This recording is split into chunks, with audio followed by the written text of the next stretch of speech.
What's up, squad? It's your man Unspoken Reviews back again with another video, and today we're doing the finale of Creature Commandos episode 7, A Very Funny Monster. All right, guys, so it seems like only yesterday this series started, and in a blink of an eye it's already over. I do know that James Gunn said this show was going to be about world building, and it has done a really great job of world building around the new DCU that he is now spearheading.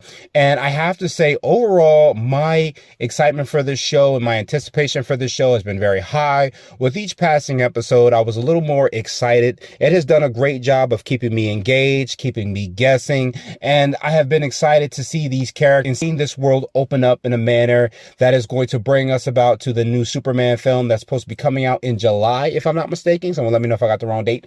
But I am excited now even more to see this DCU unfold even more.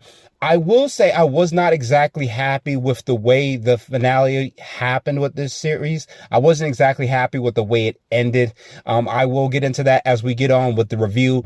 Outside of that, overall, I did still enjoy the series and enjoy what James Gunn is doing with the new DCU.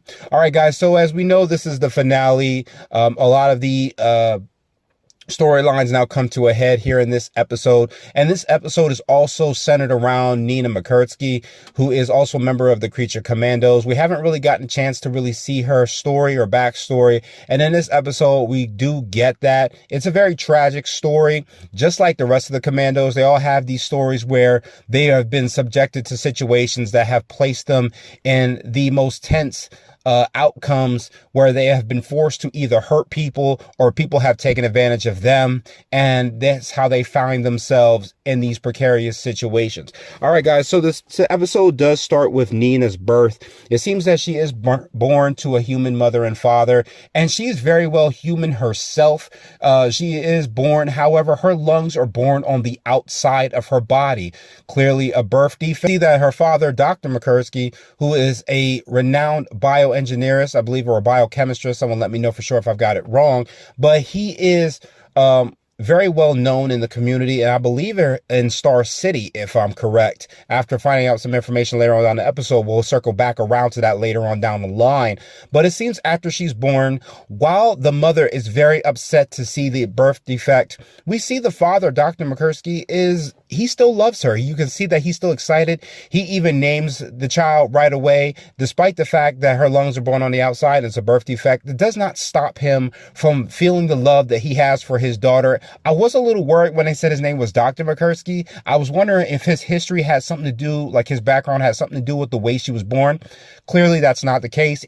So we do cut back to the present. We see that Frankenstein has hijacked a ride from another individual in a car. The individual is clearly scared, and even though this driver is frightened for his life, Frankenstein is still going on about with his, romantic speeches about how excited he is to see the bride, how excited he is for them to be together, how excited he is to try to fix everything that went wrong with them.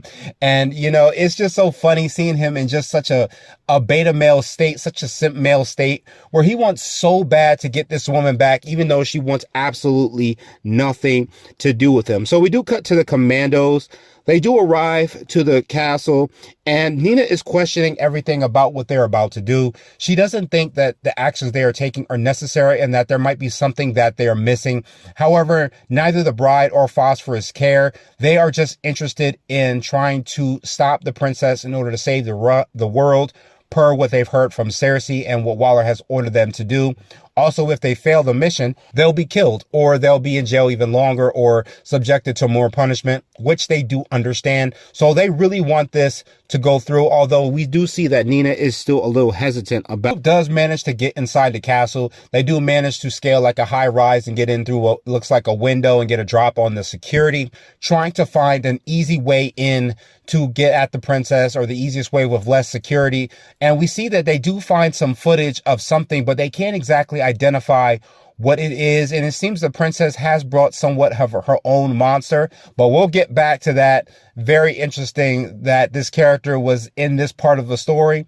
However, it seems that Eric Frankenstein does end up climbing that high rise too. He catches eye of the bride. He climbs up to the window And without hesitation, the moment he falls into her eye line, she shoots him with zero prejudice. I mean, like, she immediately goes in on him. You can tell that all that hate for which he took from her all those years ago is still there. After killing Dr. Frankenstein, she is still pissed off at him, wants nothing to do with him. She puts a couple bullets in his chest. Surprisingly, nobody really hears the shots. I was expecting some type of responses from her shooting like that, but nobody really comes or responds or even hears it, which I thought was very surprising. And we'll get back to why I find that surprising later on down the line. But even though the bride does pursue Frankenstein out of the window, he's trying to open up and talk about Flag and what Flag told him about the warning, about the misunderstanding that Seriously put out there and what Clayface's involvement. She's not listening to him, and she immediately put one in his head. And I was shocked. I thought maybe this character was going to last long. I thought he died. However, he does not die. As we know, Frankenstein is not that easily killed. But it was very interesting how he didn't get a chance to explain to her what was going on. I expected a little bit more of an interaction between the two, but it's not really there. It's just a real quick moment where she puts a couple in him and they end up disappearing. So we do get a longer flashback sequence this time with Nina and her family. We see Nina has now been kind of strapped in with the machine. She's a baby and she's still very happy. You know, she's playing with toys. She's rolling around on the floor. The machine almost kind of looks like a turtle shell. So whenever she kind of falls over, she needs help getting back up again. She can't really roll herself over properly. I mean, she was already a baby at this point in time. So getting up and standing up was already an issue. The machine just makes it a little bit more complicated for her. But we see that she is still real positive. She still is very happy. And Dr. McCursky is very happy with it. You know, he understands the situation, but he's just trying his best to make her happy. However, if you look over at his wife, she is, for the lack of a better term, a piece of shit. You know, she really doesn't want anything to do with the little girl. She doesn't want anything to do with her. As a matter of fact, she tells him that maybe it was better off that she died in the hospital and that they should have killed her when they had the chance, which I was just shocked by, to actually hear a mother say that. I know that sometimes we get into these gender specific roles where we think that the mother will have more love than the father, but that is not the case here. The father really wants to keep Nina. He really loves her. And he even pointed out to her that I think she says that she doesn't even look at me. And he, you know, rebuttals that and counters, but he counters and says, you don't try to interact with her. You don't want anything to do with her. And she, of course, admits that and says, of course, it might have been better off if they didn't have her or that they just ended her life. He feels bad about this and tries to tell her that she just needs to try harder. However, she doesn't want anything to do with that. She even says that she's going to be leaving to her mother for a few weeks. And I'm thinking to myself, for like a few weeks, bitch, you go, you stay. I would have been on my Joe Jackson shit from, you know, Jackson American Dream, where I've been like, you go away, you stay away. Don't come back over this way. If you talking that kind of mess, you don't even deserve to be here. So she leaves and I say good riddance. So we get another flashback. I think it's a little bit further in the future. He's built her a bigger machine. However, that machine is not really helping her because as she's getting older, she needs, I guess, her body has to exert more energy, which is causing more trouble for her breathing. And the machine doesn't really do that. Even though it is enhanced, it doesn't help a lot.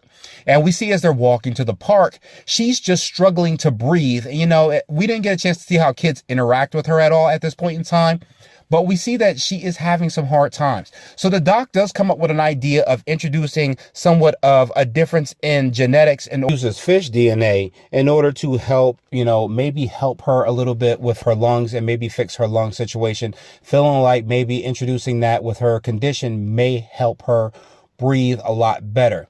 So they do try to do this. However, it seems that the DNA that they introduced to her, the amphibious DNA, seems to kind of work too much on her body. It seems to counteract, and it has too much of an advanced interaction with her system. And it actually gives her gills in her neck and gives her a very amphibious, fish-like body type. You know, she ends up getting gills. Her hands end up getting those type of flippers and her skin starts to turn blue, and Doc immediately puts her underwater to help her breathe. Even though they think she's drowning her, she starts breathing and she even responds to him. We do cut to Alana. She once again is acting incredibly uncautious considering the fact that the Commandos are out to kill her. She still wants to go out and actually just act like everything's okay to give off this idea of strength, which I kind of understand in the kingdom. You really do want to come off as strong and give off that kind of idea for your country. However, I thought this was incredibly reckless. She wants to go for a swim, even though Sergei is against it. She doesn't care. She still is desiring to go. The way she was acting, I was looking at that, like, she seemed way too calm for someone in that situation. However, we do see that the Commandos are in the forest there waiting for her, to, get in the water. And we see Weasel, he's kind of having these bit of flashbacks between Alana and the girl. Even though he has somewhat of a friendship with Alana in a sense, it kind of makes him feel sad and he kind of wants to play with her. And it seems that Phosphorus, Bride, and Nina are trying to stop him, where Phosphorus even comes up with the idea, look, should we kill him right now? And they're like, no. He was like, whoa, man, it was just an idea, which I thought was so hilarious. Phosphorus is willing to really go to that point in order to, get the job done. He's willing and he doesn't care what it takes. We do get another flashback. It seems that Doc has decided to bring his daughter to a school system. It seems she's in a much more advanced suit. She actually has like a helmet on this time. It kind of mirrors the suit that she's wearing in the present day. And you see that she's at a school and she's trying to talk to the principal about allowing her to join the system that they have with the school students there, so that way she can have more interactions. And we see that Doc has been teaching her a lot. She's been homeschooled. She knows like 4 languages. She's advanced in calculus. She's an incredibly smart kid. I don't know if that has something to do with the DNA they introduced her to, but if her father does have that incredible background in science, it would make sense that he's able to teach her those things, which I thought was pretty cool. Even though the principal is still somewhat worried about her joining the system, we see that the Doc does have a renowned history, as well as I think they said that he has engineered some type of rice that has fed thousands of people, which I thought was pretty awesome background for this character. And they decide to allow him to put his daughter in the school. We do see that she just tried to get into some sports and stuff like that. But we all know kids, they're pretty much assholes. And because she's so different, they're all picking on her, making fun of her. They bully her and, try to get her to make frog noises where she has to say ribbit in order for them to stop bothering her, which I thought was incredibly messed up. We all know how screwed up kids are. That is just what they do. So we do see in the present day, Flag has now woken up. He's trying to talk to Waller. However, he can't really get it through to her without falling unconscious again. And Waller is willing to reach out to John. And I think they do try to head to McPherson's house in order to find out exactly what happened with her. So we do see that after all the bullying, Nina is really trying is still trying hard to get along with the students. It seems like some are trying to really be accepting of her. However, they even put a frog in her locker, which really embarrasses her. And after this, she decides to run away. And I couldn't blame the kid, being treated like that for so long, not having a place to belong, feeling like an outcast. She decides to leave. She writes a letter to her father explaining that he gave her all the love that she possibly could want and that he's a good person, but she just can't stay there anymore. We see that she goes down in the sewer. She gets rid of her suit and she decides to just kind of go off into the elements and live a better life that is more suited for her. And we do see that Star City has actually discovered that she is in the area. They find out that she has been living in this area. They find out that she is a creature that has had some photos taken of her, but nothing concrete. And that there have been people from Bloodhaven and Metropolis who have tried to come together to capture her. In the present day, we also see that, the Bride comes up with the idea that Nina has to be the one to kill Alana. And Nina is not with it at first. She wants nothing to do with it. She doesn't want to take her life, which I understand. Her character has never come off like that. So it does make sense that she would be incredibly hesitant about following through with this situation.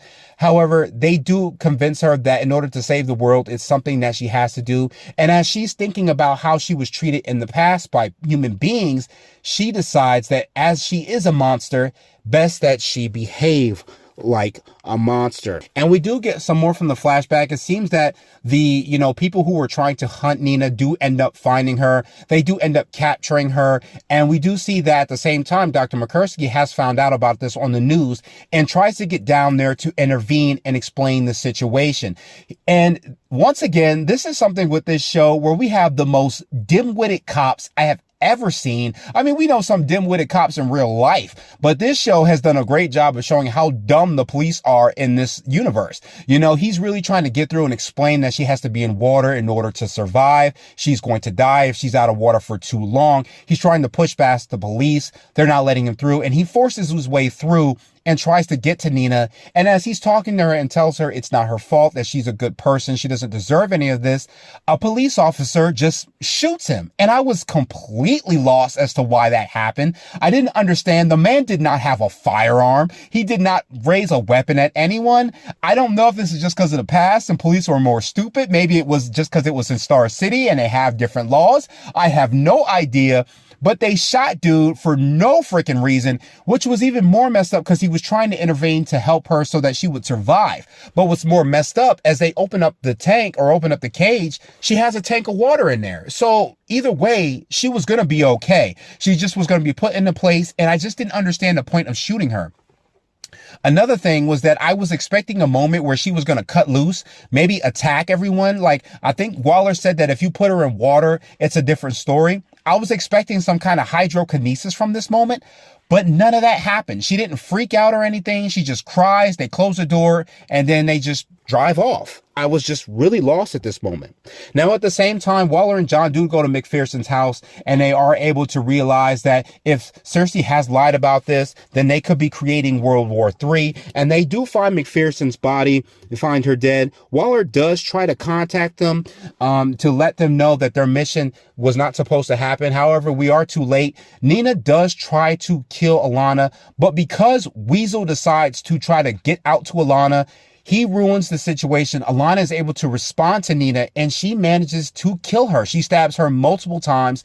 And at this moment, we do see Alanna is not this princess or this innocent individual as she acts like she is. She actually is very capable of killing someone. And she does it with this look in her eyes, which is completely vicious. You see that eventually Waller does manage to get through to Sergei, but they are too late. You know, Nina is now dead. We see Bride is completely broken. She feels horrible. At a moment, we do see Alanna come out the water. I thought she did look a little traumatized, but I kind of wasn't falling for that. Maybe it was just the act of what she did kind of proved to her that she was capable of doing it. But she didn't look like she was completely traumatized. She looked like she just was still grappling with the effect of what she did.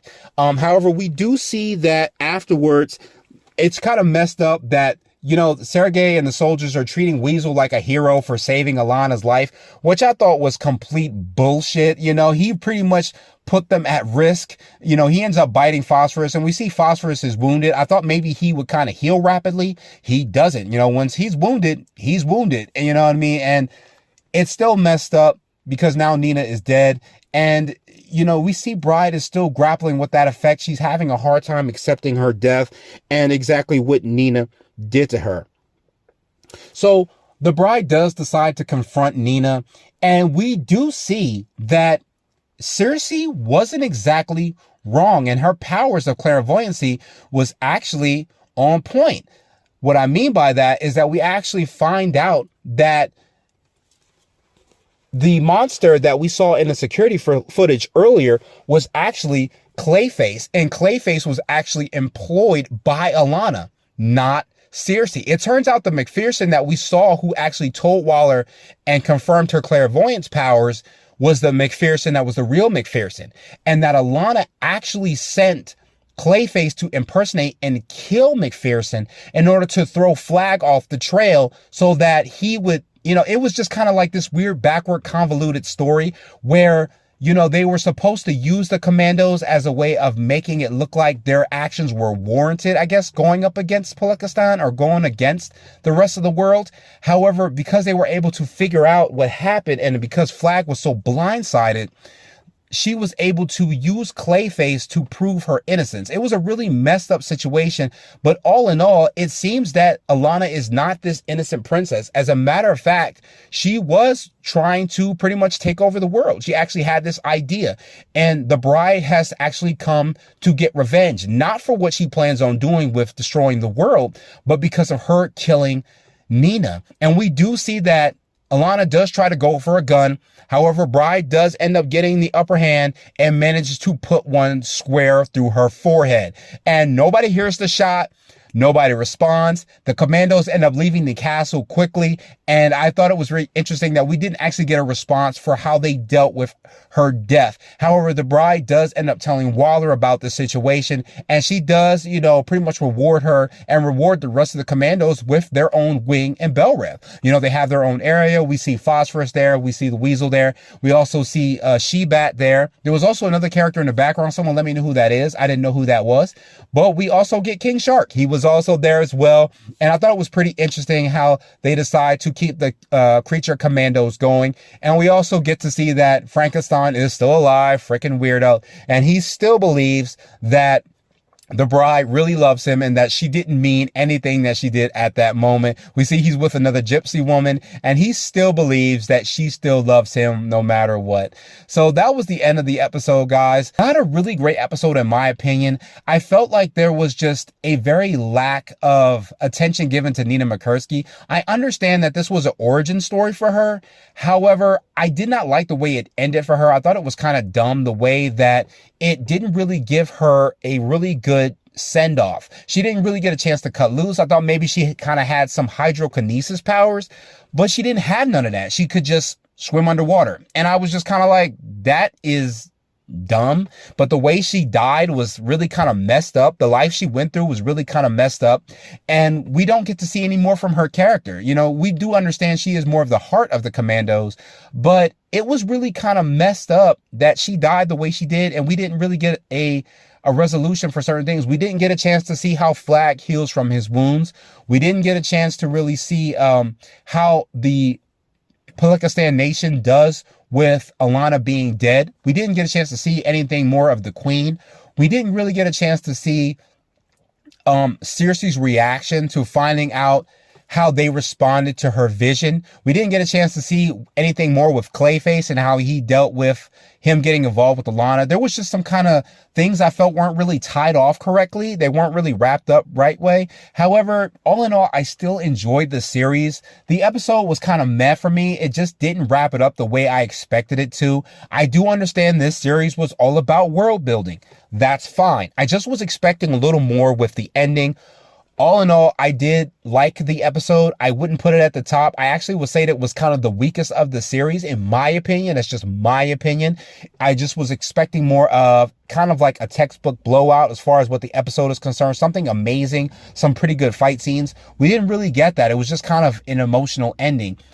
I'm kind of hoping that this kind of thing does not continue on with the DCU. If we start strong and we're in the middle strong, let's end strong. That's what I would like to see with this new DCU.